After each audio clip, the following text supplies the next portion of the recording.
Hi, అందరు ఎలా ఉన్నారు? బాగున్నారా? నేనైతే చాలా బాగున్నాను. చాలా రోజుల తర్వాత వాయిస్ ఓవర్ ఇస్తున్నాను వీడియోస్కి.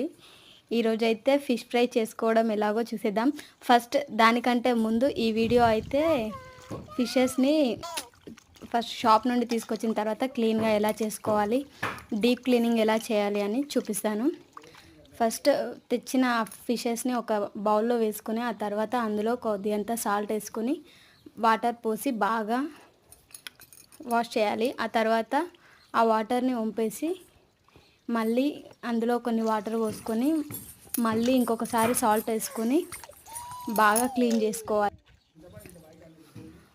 మళ్ళీ ఇంకొకసారి బాగా డీప్ క్లీనింగ్ చేయాలి. సాల్ట్ వేసి ఒక 2-3 టైమ్స్ ఇలాగే సేమ్ ప్రాసెస్ కంటిన్యూస్గా చేస్తే ఫిషెస్ చాలా నీట్గా ఉంటుంది. ఏ ప్రాసెస్ చేసినా, ఫిష్ కర్రీ చేసినా, ఫ్రై చేసినా ఫస్ట్ ఫిషెస్ని ఇలా డీప్ క్లీనింగ్ చేసుకోవడం మెయిన్ ఇంపార్టెంట్. లేదంటే నీచు వాసన వస్తుంది. మేమైతే ఎప్పుడు ఇలాగే చేసుకుంటాము.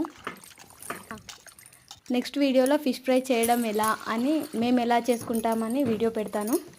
ఇప్పటికైతే ఇంతే ఈ వీడియో నచ్చితే లైక్ చేయండి.